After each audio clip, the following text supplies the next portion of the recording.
स्वागत है आपका विदिशा हलचल न्यूज में। मैं कृष्णकांत सिंह। हरी अब देखते दिन भर की खास खबर। कलेक्टर व जिला निर्वाचन अधिकारी ने रखी विधानसभा चुनाव की तैयारियों के चलते बैठक, वहीं अंतिम मतदाता सूची का हुआ प्रकाशन।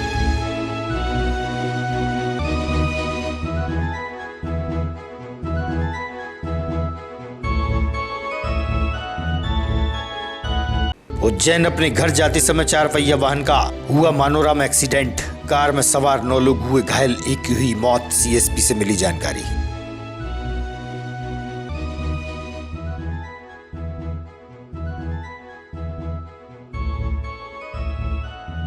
और रीठा फाटक निवासी मुस्कान शर्मा घायल अवस्था में हुई जिला अस्पताल में भर्ती। ससुराल पक्ष पर लगा मारपीट का आरोप। सीएसपी ने दी जानकारी।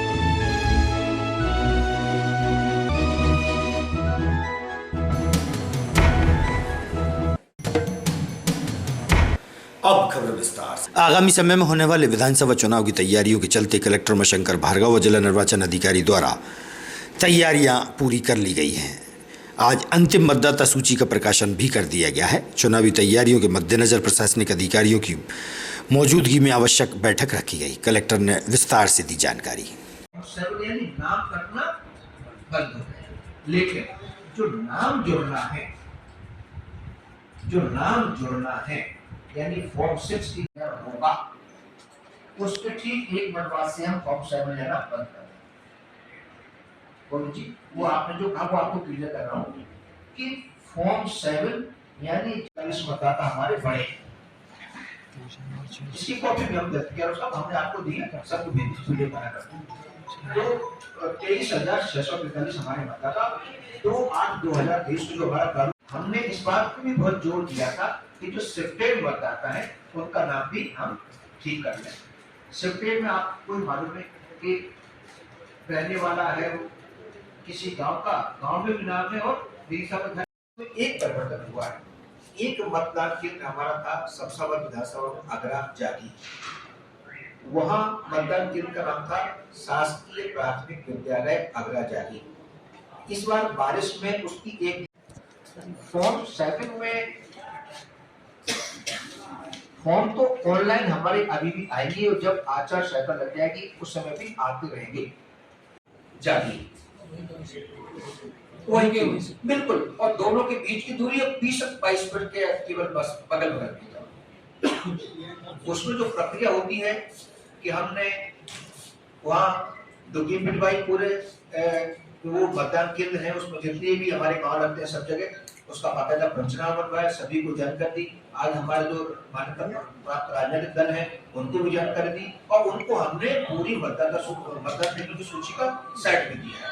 सभी मान्यता प्राप्त राजनीतिक दलों को होगा, उसके ठीक 1 मिनट बाद से हम फॉर्म 7 लेना बंद कर देंगे। जी वो आपने जो कहा वो आपको क्लियर कर रहा हूँ कि फॉर्म 7 यानी हमारी मतदाता सूची का अंतिम प्रकाशन प्रत्येक मतदान केंद्र पर रिटर्निंग अधिकारी के कार्यालय में और जिला निर्वाचन अधिकारी के कार्यालय में हमने कर दिया है।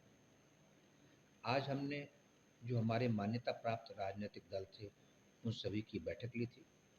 इसमें भारतीय राष्ट्रीय कांग्रेस, भारतीय जनता पार्टी, आप और बहुजन समाजवादी पार्टी के प्रतिनिधि उपस्थित हुए थे। उनको हमने मतदाता सूची का एक सेट हार्ड कॉपी और एक फोटो रहित डीवीडी सॉफ्ट कॉपी में दी है। शमशाबाद विधानसभा में चूंकि एक मतदान केंद्र चेंज हुआ था इसलिए वहाँ के मतदान केंद्रों की सूची पृथक से दी है। इसके पहले जो मीटिंग की थी उसमें मतदान केंद्रों की सूची हम उनको दे चुके थे। जो अन्य चीज़ें हैं चुनाव से संबंधित वो भी हमने मान्यता प्राप्त राजनीतिक दल के प्रतिनिधियों के साथ इसमें चर्चा की है। आज हमने मीडिया के मित्रों को भी बुलाया था और उनसे भी जो चुनाव के संबंध में आगामी जो विधानसभा चुनाव होने वाले हैं उसके संबंध में जो सामान्य जानकारी है मीडिया के मित्रों के साथ हमने शेयर की हुई है। देखिए वो हमने सभी जानकारी मान्यता प्राप्त राजनीतिक दलों को और मीडिया के मित्रों को बताई है कि कहाँ कहाँ हमारे हेलीपैड बने हैं, मतदान सामग्री का वितरण किन किन विधानसभाओं का कहाँ से होगा, कहाँ पर सामग्री जमा होगी, कहाँ पर मतगणना होगी कहाँ कहाँ पर विधानसभावार नाम निर्देशन पत्र लिए जाएंगे, ये सारी जानकारी आज हमने राजनीतिक दलों के मान्यता प्राप्त राजनीतिक दलों के प्रतिनिधियों के साथ और मीडिया के मित्रों को हमने आज पूरी डिटेल जानकारी। जिला कांग्रेस कमेटी विदिशा पिछड़ा वर्ग द्वारा राष्ट्रपति के नाम ज्ञापन कलेक्टर को सौंपा गया। ज्ञापन में बताया गया कि महिला आरक्षण बिल लागू किया गया है, जिसमें 2024 में होने वाले चुनाव में ओबीसी, एससी, एसटी और अल्पसंख्यक समाज की महिलाओं को भी शामिल किया जाए। जिला कांग्रेस अध्यक्ष ने दी जानकारी।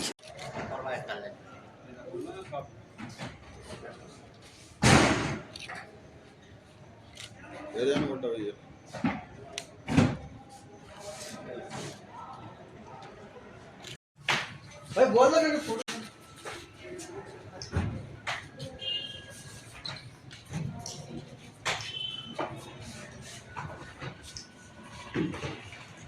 उमराव सिंह कुशवाहा, जिलाध्यक्ष कांग्रेस पिछड़ा वर्ग विभाग विदिशा। आज जो हमारा लोकसभा और राज्यसभा में महिलाओं के लिए आरक्षण का बिल पास हुआ है, उस के संबंध में हमने महामहिम राष्ट्रपति को ज्ञापन देने आए हैं। क्या मांगे? इसमें मांगे कि हमारे ओबीसी, एससी और एसटी अल्पसंख्यक वर्ग की महिलाओं को जो रिजर्वेशन होने वाला है, उनको विधानसभा और लोकसभा में सीट आरक्षित की जाए। दुर्गा चौक तलैया से दुर्गा माता मंदिर की दान पेटी तोड़ी गई। पेटी से कुछ नकदी भी ले भागे। अज्ञात चोरों की शिकायत क्षेत्रीय लोगों ने सिटी कोतवाली पुलिस में की है।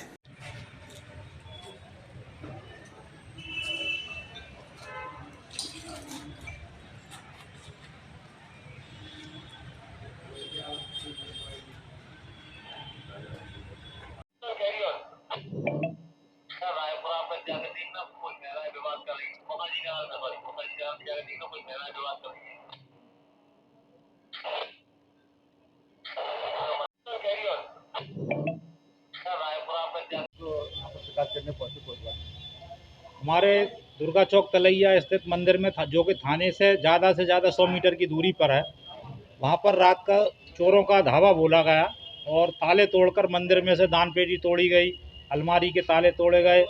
कुछ दान पेटी में जो नगद पैसे थे, अब राशि का अनुमान नहीं कितनी है, लेकिन दान पेटी में जो भी थे सारे पैसे और अलमारी में रखे हुए सारे पैसे ले गए हैं। रात में 3 बजे के लगभग आए, जो सीसीटीवी कैमरे में दिख रहे हैं। 3 बजे के लगभग आए, बाकायदा लाल कलर की एक मोटरसाइकिल थी बजाज की, उससे नीचे उतरे, मंदिर का ताला तोड़ा। ताला तोड़ने के बाद मंदिर में पूरी तलाशी ली और जो कुछ भी मिला उनको वो लेके चले गए। इस घटना की हमने अभी सूचना थाने में मैं आवेदन के दी है, टीआई साहब से चर्चा हुई है, टीआई साहब उसमें तलाशी करा रहे हैं। सनातन श्री हिंदू समिति के पूर्व जिलाध्यक्ष हैं आप, उसके पहले भी शहर में अनेक स्थान पर चोरी होने से क्या चोर सक्रिय है और पुलिस निष्क्रिय है, क्या कहेंगे इसके बारे में? पुलिस तो सक्रिय है, लेकिन पुलिस के पास बल की कमी है। पुलिस पॉइंट नहीं लगा पा रही है, रात में गश्त नहीं हो पा रही है, स्टाफ की बहुत कमी होने के कारण पुलिस कुछ सक्रिय नहीं हो पा रही है। दूसरी चीज़, अधिकतर राजनेताओं के जो जुलूस, सामाजिक जुलूस और अन्य जुलूस जो निकलते हैं, पुलिस व्यवस्था उन्हीं में लगी रहती है, चोरों की तरफ ध्यान दे नहीं पा रहा है। जितनी चोरियां हैं, लगभग पकड़ते तो बहुत सी चोरियां हैं, लेकिन बहुत सारी पकड़ाई भी नहीं है। सीसीटीवी फुटेज में इसका कुछ सामने आ पाएगा? सीसीटीवी फुटेज में दिख रहा है, मगर धुंधला दिख रहा है कि कौन व्यक्ति है। मोटरसाइकिल दिख रही है, व्यक्ति दिख रहा है, उसका चेहरा कपड़े से ढका हुआ है। पुलिस का क्या आश्वासन है? पुलिस का आश्वासन है कि हम जल्द से जल्द चोर को पकड़कर और कानूनी जो वैधानिक कार्रवाई है वो। सोनी परिवार के लोग 4 पहिया वाहन से अपने घर उज्जैन की ओर जा रहे थे। ग्यारसपुर मानोरा के पास कार दुर्घटना में 9 लोग घायल हो गए, जबकि एक व्यक्ति की मौत हो गई। इस कार दुर्घटना की जानकारी सीएसपी राजेश तिवारी द्वारा दी गई है।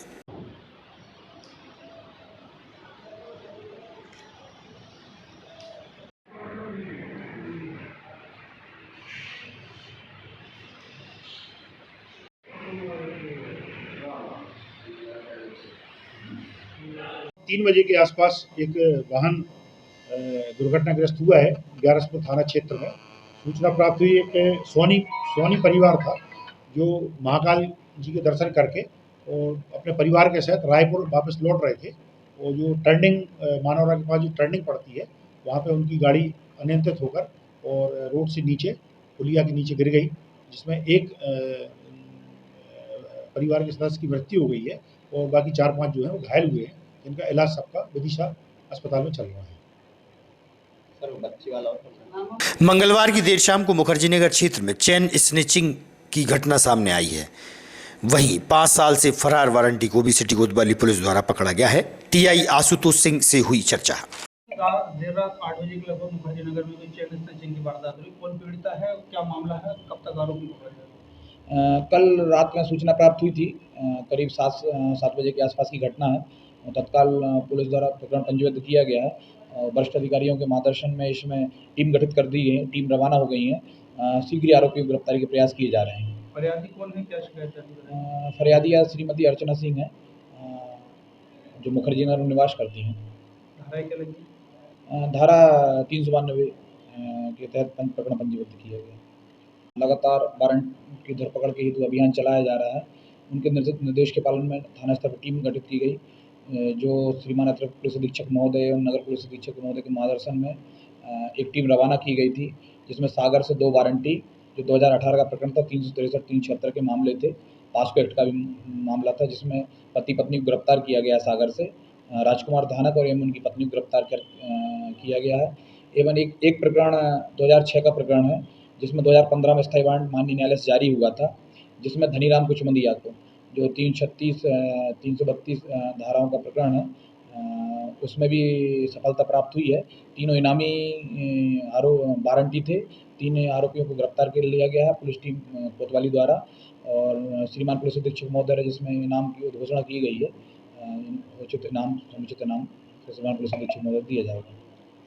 और इस तरह की लगातार विदिशा कोतवाली पुलिस को एक बड़ी सफलता हासिल हुई है।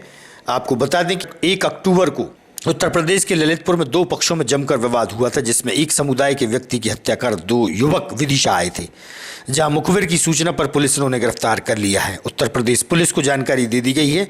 सीएसपी राजेश तिवारी ने दी जानकारी। 3 बजे के आसपास एक वाहन दुर्घटनाग्रस्त हुआ है ग्यारसपुर थाना क्षेत्र में।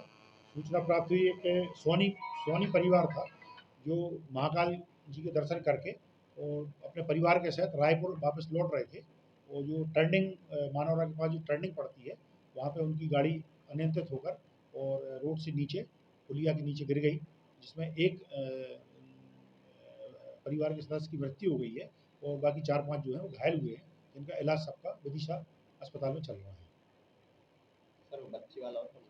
3 बजे के आसपास एक वाहन दुर्घटनाग्रस्त हुआ है ग्यारसपुर थाना क्षेत्र में। सूचना प्राप्त हुई, एक सोनी परिवार था, जो महाकाल जी के दर्शन करके और अपने परिवार के साथ रायपुर वापस लौट रहे थे। और जो टर्निंग मानवरा के पास जो टर्निंग पड़ती है, वहाँ पे उनकी गाड़ी अनियंत्रित होकर और रोड से नीचे, पुलिया के नीचे गिर गई, जिसमें एक परिवार के सदस्य की मृत्यु हो गई है और बाकी 4-5 जो है वो घायल हुए हैं, जिनका इलाज सबका विदिशा अस्पताल में चल रहा है।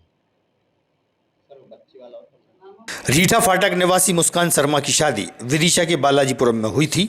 वहीं पति द्वारा मारपीट की घटना होने से पीड़िता को इलाज के लिए जिला अस्पताल में भर्ती कराया गया है। इस मामले में 3 लोगों पर सिविल लाइन पुलिस ने मामला दर्ज किया है। सीएसपी राजेश तिवारी से हुई इस विषय पर चर्चा। वहीं जिला अस्पताल में भर्ती मुस्कान, उसकी मां से हुई चर्चा। मेरी बेटी है मुस्कान शर्मा, 10 मई को शादी हुई थी।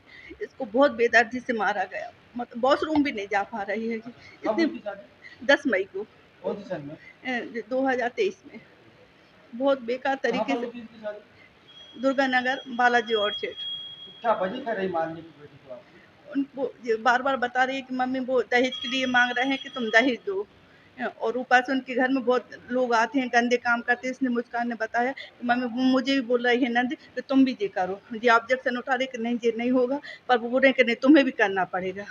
बहुत मार रहा है कि तुम्हें ये बोली नहीं करेंगे तो इसको नंदे ने मारा पहले, फिर उसके बाद उनकी सास ने और पति ने मारा फिर बाद में। उनके पिता क्या करते हैं? किसके? उनकी गुड़िया के पिताजी क्या करते हैं? लड़की के? हाँ, अब जी मेरे पति कोरोना में एक्सपायर हो गए हैं 2 साल पहले। मुस्कान शर्मा। मुस्कान शर्मा। क्या हुआ आपको? किसने मारपीट की? पति ने और सास नंद ने। पति और सास नंद ने। पति और सास ने किस बात को लेके हुआ था? दहेज के लिए। जी? दहेज के लिए। कब की घटना ये? पहले तो हड़तालिका तीज के दिन सास ने और नंद ने मारा और 20 तारीख की रात को पति ने मारा। कहाँ पर हुई थी आपकी शादी? बालाजी ऑर्चिड विदिशा में। पति का नाम क्या है? हिमांशु राव। क्या करते हैं वो ये एक्सीलेंस स्कूल में प्यून है। एक्सीलेंस? हाँ, ग्यारसपुर के पास है, मोहना खेजड़ा, वहाँ पर। तो संबंधित वरिष्ठ अधिकारियों को आपने अवगत नहीं करवाया, उनको शिकायत नहीं किया? शिकायत की थी, पहले शिकायत सुन नहीं रही थी पुलिस। उसके बाद बड़ी मुश्किल से एसपी ऑफिस में बात की, फिर वहाँ पर से उन्होंने बोला कि शिकायत लिखो, तो फिर कहने लगे कि सिर्फ दहेज की शिकायत लिख दे रहे। वहाँ पर ससुराल में गंदे काम भी चलते, मतलब वहाँ पर बहुत सारे लड़के लोग आते हैं। किस चीज से मारा था आपको? हाथ से मारा, मुक्कों से मारा, मेरा मुंह बंद करा, कंबल से ढाक कर मुंह बंद करा, सांस रोकने की कोशिश कर रहे थे। कब की घटना ये? 20 तारीख की। कहाँ का चोट आई है आप लोगों को? मेरे कमर में आई है, यहाँ पर असलियों में दर्द हो रहा है, हाथ पैर में। कब से भर्ती है मेरी सामने? 5-6 दिन हो गए। एक अपने सिविल लाइन थाना क्षेत्र में बालाजी आउटलेट में रहने वाली एक महिला द्वारा, नवविवाहिता द्वारा वरिष्ठ अधिकारियों को शिकायत की गई थी कि उनके ससुराल में उनके पति और परिजन मारपीट करते हैं और उनसे दहेज की मांग करते हैं, जिसपे उनके विरुद्ध दहेज अधिनियम एवं मारपीट की अन्य विभिन्न धाराओं के तहत प्रकरण पंजीबद्ध किया गया है और प्रकरण अभी विवेचना में है। जिला अस्पताल में उसका इलाज चल रहा है पिछले 5 दिनों से, तो ऐसा लग रहा है कि गंभीर चोटें उसके हैं। साथ ही आरोप नवविवाहिता और उसकी माँ ने भी लगाए कि ससुराल वाला, जो ससुराल का परिवार है, कुछ गलत अनैतिक कार्य में लिप्त है, ऐसा उनका आरोप है। जो भी आप बता रहे हैं, जो भी आरोप लगाएंगे उसका विधि अनुसार उसकी विवेचना की जाएगी। अभी प्रकरण विवेचना में है, सभी बिंदुओं पर विवेचना की जाएगी। तो मेडिकल परीक्षण कराया गया है, जो भी मेडिकल की रिपोर्ट आएगी उसके आधार पर उसमें अभी 498A, 294, 323, 506, 34 भारतीय दंड विधान और 3/4 दहेज अधिनियम के तहत प्रकरण पंजीबद्ध। इसमें हिमांशु है, सीमा और दिव्यांशी। नाम अमृता उर्फ अम्बी विश्वकर्मा, उम्र 14 साल, पिता कैलाश नारायण विश्वकर्मा। यह बालिका 3 अक्टूबर को सुबह से जत्रापुरा रोड विदिशा से लापता है। जिसको भी दिखे या मिले तो इस नंबर पर सूचित करें 7477031110। आज की खबरों को देते ही पर विराम, आप देखते रहिएगा विदिशा टीवी।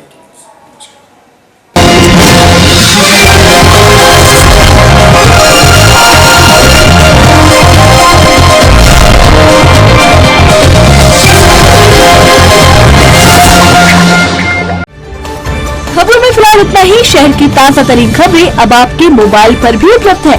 YouTube पर EMG News 24/7 को सब्सक्राइब करें और जानें शहर की ताजा तरीन खबरें। और हाँ, बेल आइकन को दबाना ना भूलें, जिससे आप रहे हर खबर से अपडेट।